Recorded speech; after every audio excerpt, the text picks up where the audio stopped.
ഡിസ്മാൻഡിലിംഗ് global Hindutva എന്ന് പറയുന്ന ഹിന്ദുത്വയെ നശിപ്പിച്ച് ഭാരതത്തെ നശിപ്പിക്കാൻ വേണ്ടി വളരെ പ്ലാനിങ്ങോടുകൂടി ഗ്ലോബലി നടക്കുന്ന ഒരു പരിപാടിയെക്കുറിച്ചാണല്ലോ നാം പറഞ്ഞുകൊണ്ടിരിക്കുന്നത്.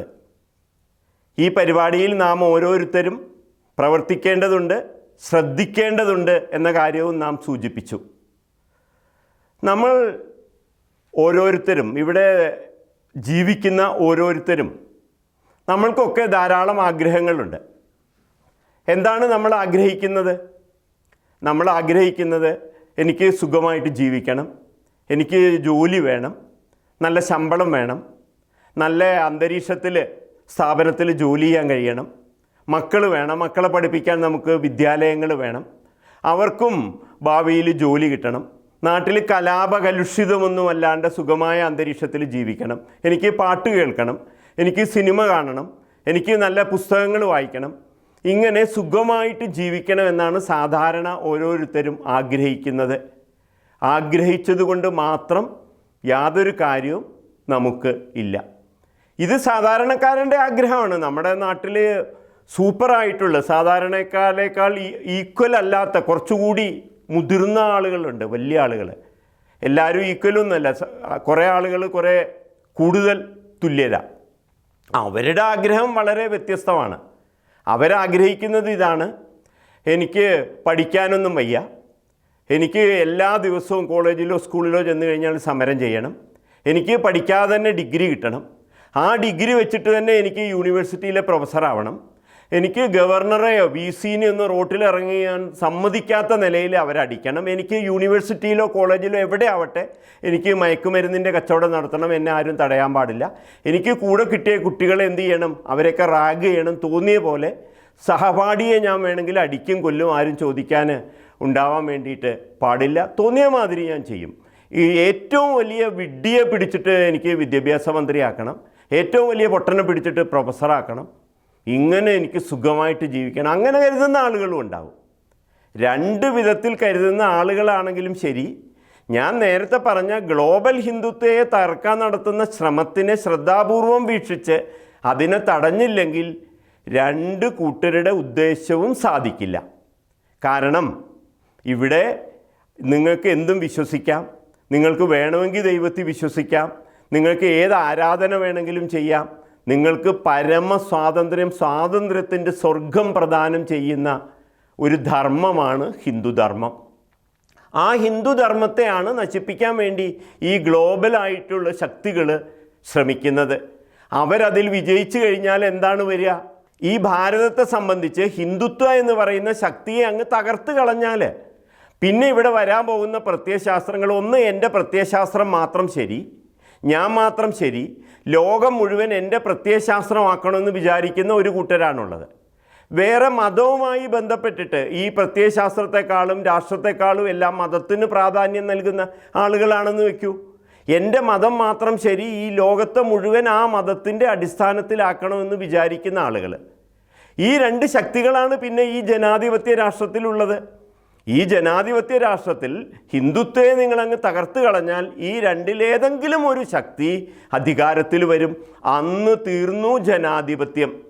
അന്ന് ഭാരതം ഒന്നുകിൽ വടക്കൻ കൊറിയ പോലെയാവും, അതല്ലെങ്കിൽ അഫ്ഗാനിസ്ഥാൻ പോലെയാവും, അതല്ലെങ്കിൽ ഒന്നുകിൽ ചൈന പോലെയാവും, അതല്ലാന്നുണ്ടെങ്കിൽ സിറിയ പോലെയാവും. അതുകൊണ്ട് എനിക്ക് സങ്കടം തോന്നാറുണ്ട്. ഇവിടെയുള്ള നമ്മുടെ നാട്ടിലുള്ള SFIക്കാരും DYFIക്കാരും ഒക്കെ അവർ ജീവിക്കുന്നത് തന്നെ ഈ സമരം നടത്തിയിട്ടാണ്. ഈ സമരം നടത്തി ജീവിക്കുന്ന ഇവരുടെ ആത്യന്തിക ലക്ഷ്യം എന്താണ്? ഒന്നുകിൽ സിറിയ, അതല്ലെങ്കിൽ ചൈന. ഇത് രണ്ടും എന്നിവിടെ വന്നോ അന്ന് തീർന്നു. പിന്നെ ഇവിടെ യാതൊരു വിധത്തിലുള്ള സമരവും ഇല്ല. പിന്നെ ആർക്കും പാട്ട് കേൾക്കണ്ട, പിന്നെ ആർക്കും സാഹിത്യം വേണ്ട. സ്ത്രീകൾ പ്രസവിക്കുക, ആണുങ്ങളാണെങ്കിൽ പ്രസവിപ്പിക്കുക, പിന്നെ അത് കഴിഞ്ഞാൽ ബോംബുണ്ടാക്കുക, തോക്ക് പരിശീലിക്കുക, കഞ്ചാവ് കൃഷി നടത്തുക. ഞാൻ പറയുന്ന അഫ്ഗാനിസ്ഥാനിലെ കാര്യമാണ്. അവിടുത്തെ ആണുങ്ങൾക്ക് ഈ 3 പണിയുള്ളൂ. ഏറ്റവും പ്രധാനം ഒന്ന് കഞ്ചാവ് കൃഷി, പിന്നെ ബോംബുണ്ടാക്കൽ, പിന്നെ ഇതേപോലെ തോക്ക് വെടിവെപ്പിനും ഇതിനുള്ള പരിശീലനം, പിന്നെ സ്ത്രീകൾക്കും പുരുഷന്മാർക്കുമുള്ള നേരത്തെ പറഞ്ഞ സംഗതികളും. ഇതിലേക്കാണ് പോകുന്നത്. ഒന്ന് ആലോചിച്ച് നോക്കൂ. ഇവിടെ എന്നും സമരം ചെയ്യുന്ന, എന്നും ബസ്സിന് കല്ലെറിയുന്ന, സമരമില്ലെങ്കിൽ ജീവിക്കാൻ കഴിയാത്ത ഇവിടുത്തെ പ്രത്യയശാസ്ത്രക്കാരൊന്ന് ആലോചിച്ച് നോക്കൂ. ചൈനയിൽ ഒരൊറ്റ സമരം മാത്രമേ നടന്നതായിട്ട് നമ്മൾക്ക് ചൈന കമ്മ്യൂണിസ്റ്റ് രാജ്യമായതിനു ശേഷം നമുക്ക് അറിയൂ. അതിൻ്റെ പേരാണ് ടിയാനൻമെൻ സ്ക്വയർ സമരം. ചൈനയിൽ ഇവിടെ ഉള്ളതുപോലെ ഒരുപാട് പാർട്ടികളൊന്നുമില്ല.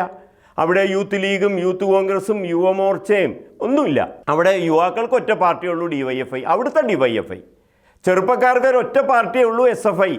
അവിടുത്തെ SFI, ചൈനയിലെ SFI. അല്ലാതെ KSU ഇല്ല, ABVP ഇല്ല, MSF ഇല്ല, ഒരു സംഗതിയില്ല. BMS ഇല്ല, അവിടെ INTUC ഇല്ല, AITC ഇല്ല, അതുപോലത്തെ സംഘടനയൊന്നുമില്ല. അവിടുത്തെ ഒരു CITU മാത്രമുണ്ട്. അധ്യാപകർക്ക് NTU തുടങ്ങിയ പരിപാടികളൊന്നും അവിടെ ഇല്ല.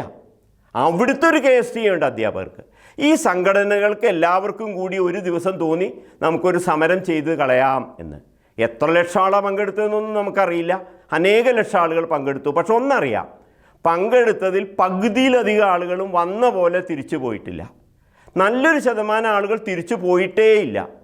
2 കണ്ണുമായി വന്നവൻ 1 കണ്ണ്, 2 കാലുമായി വന്നവൻ 1 കാല്, ഇങ്ങനെയാണ്. ഇന്നും നരകയാതന അനുഭവിച്ച് എവിടേക്കോ കിടക്കുന്നുണ്ട്. ഒരുപാട് ആളുകളുടെ കാര്യം അറിയില്ല. ഇതുപോലൊരവസ്ഥ ഉണ്ടാക്കാൻ വേണ്ടിയിട്ടാണോ നിങ്ങൾ സമരം ചെയ്യുന്നത്? ഇതുപോലെ ഉണ്ടാക്കാനാണോ? പിന്നെ അവിടെ സമരമില്ല. സമരം ഭാരതത്തിലേ ഉള്ളൂ, ജനാധിപത്യ ഭാരതത്തിലേ ഉള്ളൂ.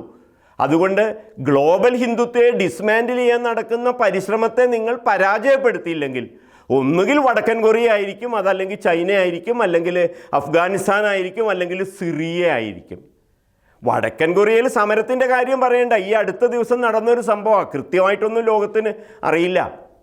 അവിടെ ഒരു പ്രകൃതി ദുരന്തം ഉണ്ടായപ്പോൾ അതിൻ്റെ കാലാവസ്ഥ പ്രഖ്യാപനം നടത്തേണ്ട ഓഫീസിൽ 47 ആളുകളുണ്ടായിരുന്നു. അവർ കൃത്യമായിട്ട് വിവരം കൊടുത്തില്ല എന്നാണ് കേട്ടത്. 7 ആൾ അങ്ങനെ പ്രകൃതി ദുരന്തത്തിൽ മരിച്ചു. അവിടുത്തെ നേതാവ് പറഞ്ഞത് 47 ഉണ്ടേയും കൊടുത്ത ആളെ വിട്ട് ആ 47 ആളെ അങ്ങോട്ട് തീർത്തു. ഇതേപോലത്തെ വടക്കൻ കൊറിയ ഉണ്ടാക്കാൻ വേണ്ടിയാണോ ശ്രമിക്കുന്നത്? ഭാരതത്തെ ഡിസ്മാൻഡിൽ ചെയ്യാൻ നടത്തുന്ന ശ്രമത്തെ തടയാൻ കഴിഞ്ഞില്ലെങ്കിൽ ഉണ്ടാവുന്നത് വടക്കൻ കൊറിയ പോലത്തെ ഒരു അവസ്ഥയായിരിക്കും. അതുകൊണ്ട് ഈ കേൾക്കുന്ന വിഷയം വളരെ എളുപ്പമാണെന്നും കരുതി ഇത് നമ്മയൊന്നും ബാധിക്കില്ല എന്നും കരുതിയിട്ട് ആരും വിടണ്ട. അതുകൊണ്ട് ഭാരതത്തെ നശിപ്പിക്കാൻ വേണ്ടി ഗ്ലോബലി നടത്തുന്ന പ്രവർത്തനത്തെ ശ്രദ്ധയോടെ വീക്ഷിക്കുക, അതിനെതിരെ പ്രവർത്തിക്കുക, അതിനെതിരെ പ്രതിപ്രവർത്തിക്കുക. ഇതാണ് നമ്മുടെ മുമ്പിലുള്ള ലക്ഷ്യം. എങ്ങനെയാണ് ഇവരുടെ ഓരോ പദ്ധതികളും ഭാരതത്തെ നശിപ്പിക്കാൻ ഉപയോഗപ്പെടുത്തുന്നത് തുടങ്ങിയ കാര്യങ്ങൾ അടുത്ത എപ്പിസോഡുകളിലായിട്ട് നമുക്ക് ചർച്ച ചെയ്യാം. എല്ലാവരും ഇത് ഷെയർ ചെയ്യുകയും അടുത്ത എപ്പിസോഡുകൾ കാണുകയും ചെയ്യുക, താല്പര്യമുള്ളവർ എന്ന് മാത്രം സൂചിപ്പിക്കുന്നു. എല്ലാവർക്കും നമസ്കാരം.